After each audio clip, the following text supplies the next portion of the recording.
South Korea posted current account deficit for the second straight month in February on slumping exports as tech giant Samsung is hit by another earnings shock.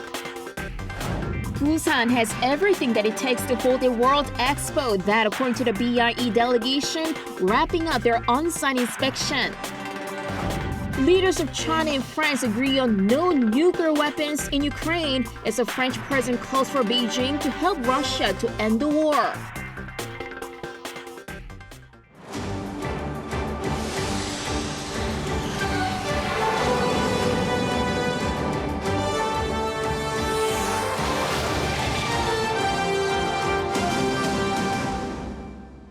Good afternoon. We begin with grim economic figures here in South Korea. The country posted a current account deficit for a second straight month in February. This as cheap exports continue to remain sluggish, while more people are heading overseas for travel. Our Moon Arirang has the details. South Korea's current account recorded a deficit for the second month in a row in February. Preliminary data released by the Bank of Korea on Friday shows that the country's account balance was in the red by $520 million. This is down more than $6.3 billion from the current account balance recorded at the same time last year. This follows a record high deficit the previous month. The goods balance suffered the greatest losses in February, falling by more than $5.6 billion on year to record a $1.3 billion deficit. It's the fifth consecutive month that South Korea's goods account has recorded a deficit. This was attributed to the sharp decline in exports, which dropped by $3.4 billion on year to $50.5 billion, a decline of more than 6%. The semiconductor and chemical goods sectors performed the most poorly. Exports of semiconductors fell by 41.5% compared to the same month last year, and chemical goods exports were down by 9.8% amid the economic slowdown. On the other hand, imports rose by $2.2 billion on year to nearly $52 billion. In particular, imports of raw materials such as gas and chemical industrial goods rose by over 7% compared to last year. For gas alone, imports rose by nearly 73% to over $6.1 billion. Meanwhile, the deficit in the service account, which includes earnings and spending on overseas trips and transport, came to over $2 billion in February. The travel balance deficit more than doubled on year, from $430 million to over $1 billion due to the easing of COVID-19 restrictions, prompting more Koreans to travel overseas. It remains to be seen whether this will improve with more inbound travelers from China, and the Bank of Korea remains optimistic that the goods balance will also improve amid hopes of an improvement in the semiconductor sector in the second half of the year. Moon Arirang, Arirang News. And tech giant Samsung Electronics seems to have been hit hard by the chip industry slump. Its operating profits for the past 3 months are estimated to show a sharp decline, prompting the company to cut production. Our Lee Soo-jin has more. Samsung Electronics is expected to post an earnings shock for the January to March period amid the continued sluggish global chip demand. The company disclosed on Friday an estimated consolidated operating profit for the first quarter of some 600 billion won, or around $455 million. That's a decline of nearly 96% from the previous year. Sales came to around 63 trillion won, around $48 billion for the same period, plunging almost 20% on year. This marks the first time in 14 years that the tech giant's operating profit fell below 1 trillion won. Analysts linked the sharp decline to plunging demand for semiconductors since the end of last year, resulting in lower prices in the chip market. They also expect the semiconductor division, which makes up 60 to 70% of Samsung's operating profit, to post a deficit of around 4 trillion won as its chip inventory continues to swell. Samsung responded to the ongoing sluggish demand for IT products by saying it will make adjustments to chip production. This is the first time the company has officially announced its intention to cut production, although exact details have not been revealed. The tech giant did say, however, that it will continue to increase investment in infrastructure as well as research and investment. 이수진, Arirang News. The situation for the global economy isn't any better. The IMF projects years of struggles ahead, forecasting the weakest growth since 1990. Lee Seung-jae has the details. According to the International Monetary Fund's Managing Director Kristalina Georgieva on Thursday, the UN's Financial Monitoring Agency expects the global economy to grow at the slowest pace since 1990. We project global growth for the next 5 years to remain around 3%. This is our lowest medium-term growth forecast since 1990. Calling it the IMF's lowest medium-term prediction since 1990, the IMF chief noted that the latest forecast is well below the average of 3.8% in the pre-COVID decade. She pinpointed several reasons for the slowdown, including higher interest rates by the world's top central banks, which drove up borrowing costs for households and businesses. She also said that 2022's slowdown was due to the aftershocks of the COVID-19 pandemic, while the Ukraine war will lead to further deceleration in 2023. Georgieva says that China and India would account for half of global growth in 2023, while 90% of advanced economies would see a decline in their growth for the year. At the same time, low-income countries would see per capita income growth staying below that of emerging economies due to higher borrowing costs and weakening demand for their exports. Despite high interest rates being one of the major reasons behind the global economic slowdown, she still urged central banks to stay the course in the fight against inflation as long as financial pressures remained limited. Georgieva's comments come ahead of a meeting between the IMF and the World Bank in Washington next week, with the global economy top of the agenda. Lee Seung-jae, Arirang News.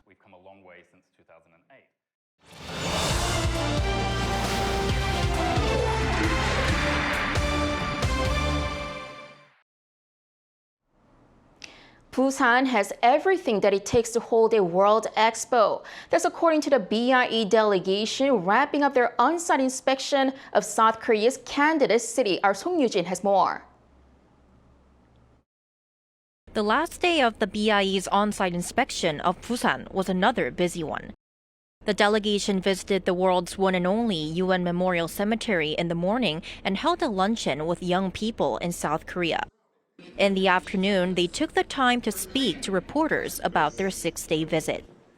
We looked at the project from a financial point of view, logistical point of view, if the project has the necessary political support, if it has the support by the commercial entities, if it has the support from citizens.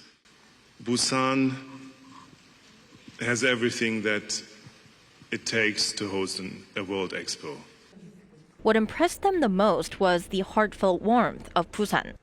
The welcome that was given to us by the citizens of Busan showed really the support for the project of Expo 2030. Recognizing and offering to help tackle shared global challenges through the Busan Initiative and its 3 sub-themes were the strengths the BIE pointed out in the bid. The initiative is a core strategy of the city's candidacy that seeks cooperation with other countries to resolve the digital divide, climate change, public health, and food shortage crisis.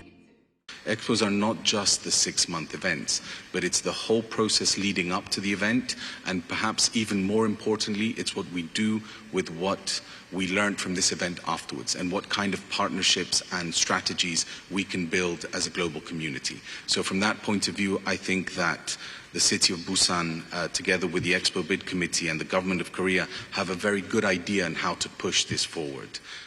Themes need to evoke emotion. They need to really draw something out of us so that we can, all of us, all the different countries around the world, come and present something truly useful at an Every Expo. And when you look at the theme of Busan, you have the idea of climate change. After the press conference, the BIE enjoyed a farewell dinner followed by a firework display at Gwanghwali Beach. The delegation will next write an assessment report and hand it to the BIE's executive committee for an review. Based on this and the remaining presentations of the 4 candidate cities, the final decision will be made in November. 송유진, Arirang News, Busan. Now, just how important is it for South Korea to win the bid to host the 2030 World Expo? Our EDM breaks down the massive economic effect of holding the mega event. South Korea's government is all in to win the bid to host the World Expo in Busan. The economic impact it's expected to create is huge, 61 trillion won or around $46.4 billion with 500,000 jobs expected to be created. But this is not the first time that South Korea has hosted an expo. In 1993, there was a Daejeon Expo, which was science-themed, and in 2012, the Yeosu Expo, focusing on its theme of oceans. These two past events differ from a World Expo in that they were recognized expositions, also called specialized expos, where the host country has to pay for the construction of all the pavilions used by each participant country. These expos only run for 3 months. The World Expo that Busan is aiming to host is what's called a registered exposition, whereby each participant country has to cover the cost of the construction of their pavilion. This type of expo runs for 6 months. Large corporations are also kicking into gear in order to help Busan win. At the Entrepreneurs Committee for the World Expo 2030 Busan, 11 giant corporations including Samsung Electronics, Hyundai Motor, SK, and LG are doing all they can to make sure the bid is a success. Business leaders from these companies have been traveling across the globe to drum up more support while showcasing the latest technologies that South Korea has to offer, like the 6G network, robots, and metaverse during expo-related events. Startups are also hopeful of seeing the World Expo in Busan in 2030, as the event may help rebalance regional growth compared to the capital Seoul. This is a chance for startup technologies to be showcased to the global market on our home ground. This could be a point where startups could seek for their expansion. There was a startup program at the Dubai Expo, so we're urging the Busan city government to operate the program this time as well. Local industrial tech institutes and around 300 local companies are also showing their support for the bid by pledging to help with the event's technology infrastructure. Lee Dae-hyun, Arirang News.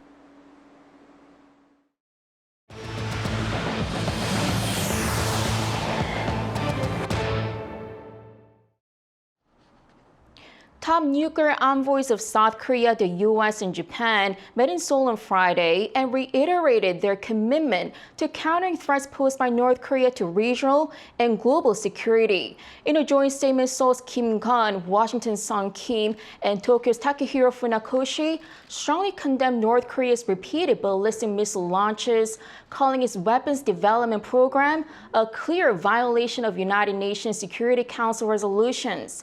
They also urged UN member states to repatriate all paid North Korean laborers to their home country and ensure that no work authorizations are renewed or granted for North Korean laborers. The envoys also expressed serious concerns about North Korea's human rights violations, including the abductions of citizens from South Korea and Japan. They also said the door to dialogue remains open. President Yoon has been officially invited to address a joint meeting of U.S. Congress during his state visit to Washington later this month. Congressional leaders, including House Speaker Kevin McCarthy and Senate Majority Leader Chuck Schumer, announced Thursday they've invited President Yoon in honor of the 70th anniversary of the Seoul-Washington alliance.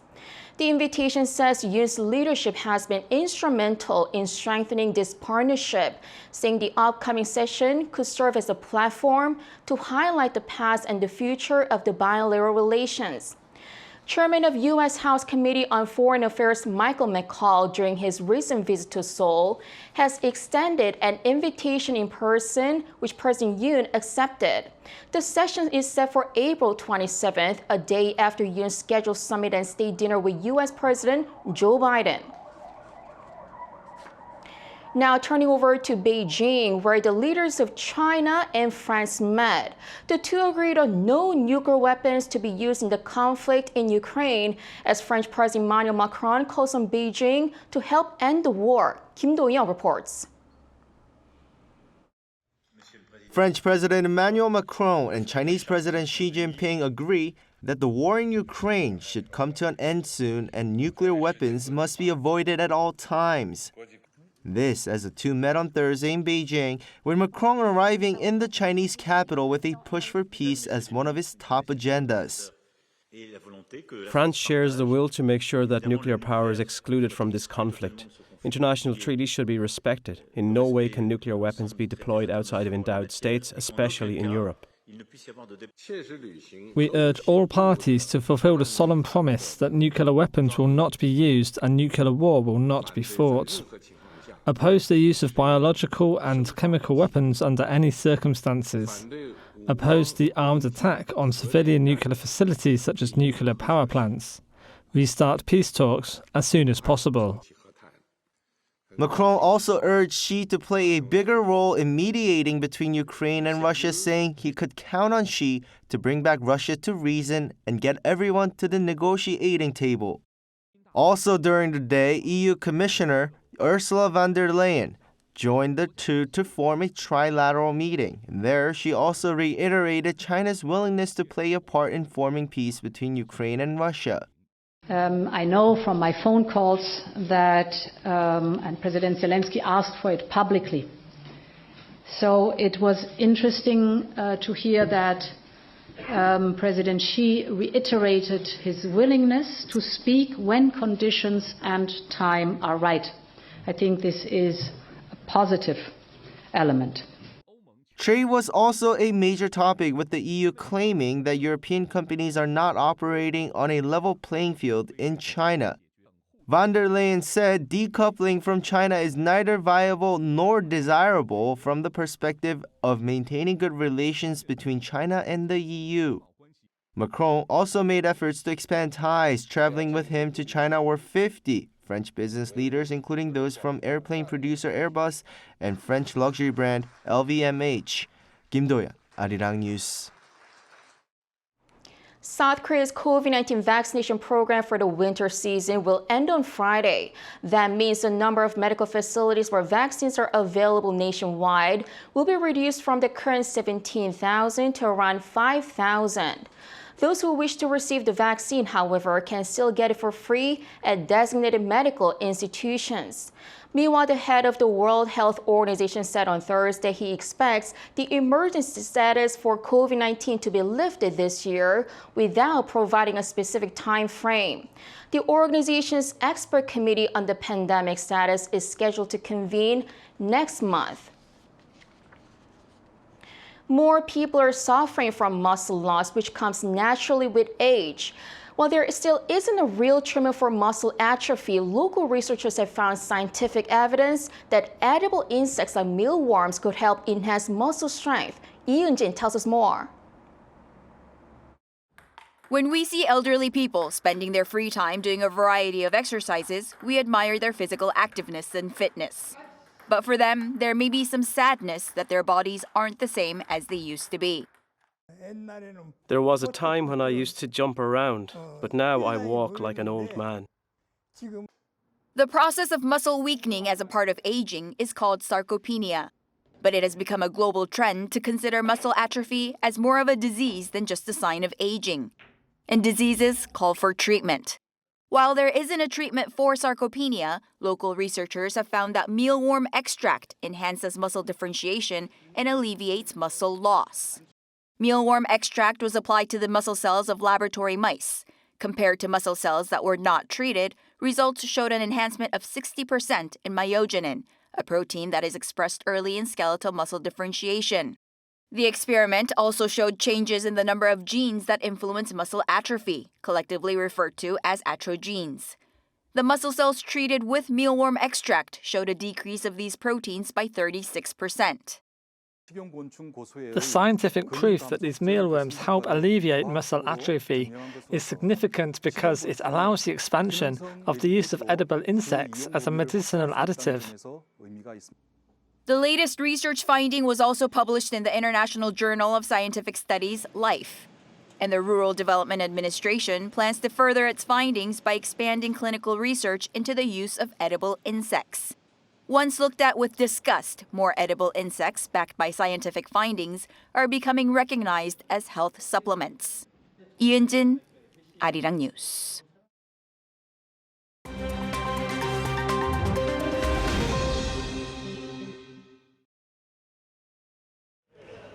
Let's take a look at what's going on in the world now. We begin in Israel, where 6 rockets have landed after being launched from Lebanon. According to the Israeli military, a total of 34 rockets were launched on Thursday local time, of which 25 were intercepted by Israel's Iron Dome anti-missile system. 1 person has been injured and no deaths were reported.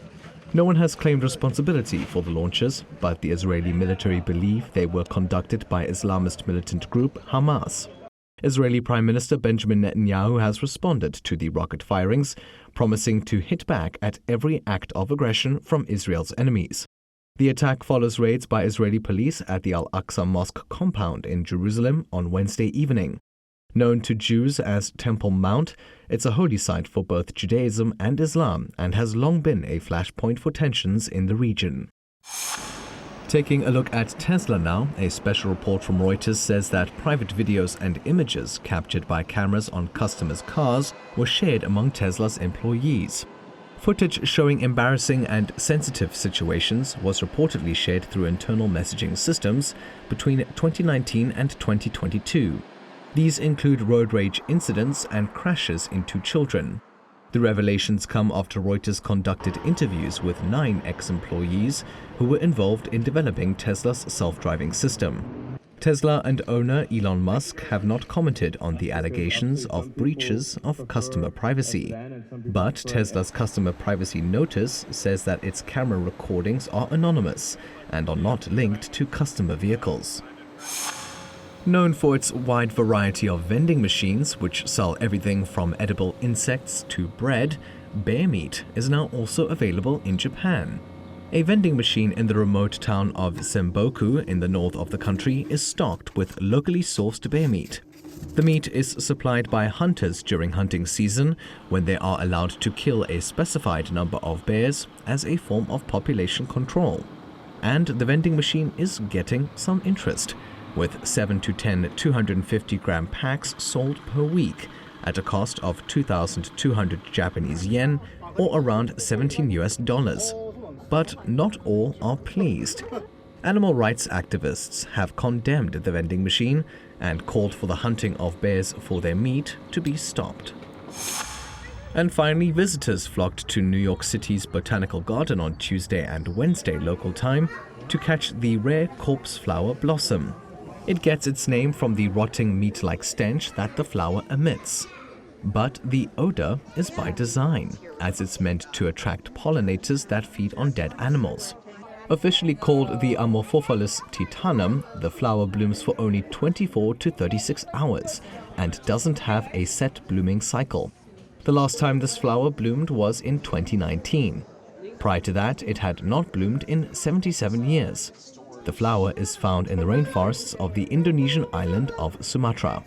Matthew Ashley, Arirang News.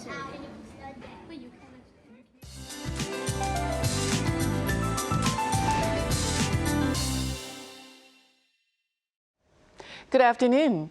Just when we thought we could breathe in good air after rain, now we are covered with a very much unwelcome guest. Smog and yellow dust that blanketed much of Korea.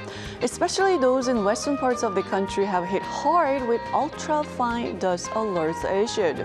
Now, air quality should improve a bit as the day goes on, but be sure to check the level if you're planning on going outside and have a face mask on.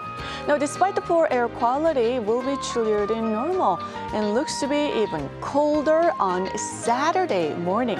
Highs are going up higher this afternoon under sunny skies. But the bright skies are covered with yellow dust all day, except in Gyeongsang, Namdo province and surrounding regions. Afternoon highs are 3 to 5 degrees higher than yesterday afternoon.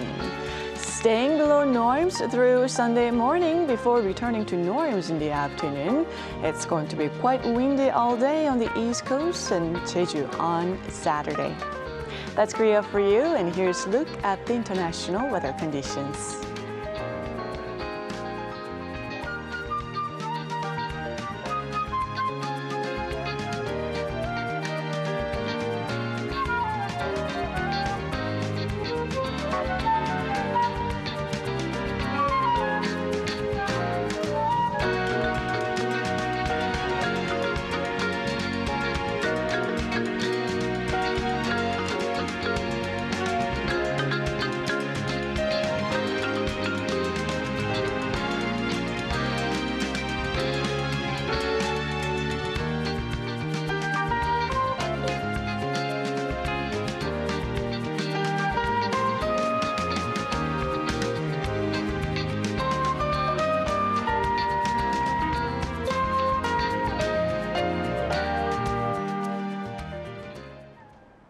Thank you so much for watching. Have a great weekend.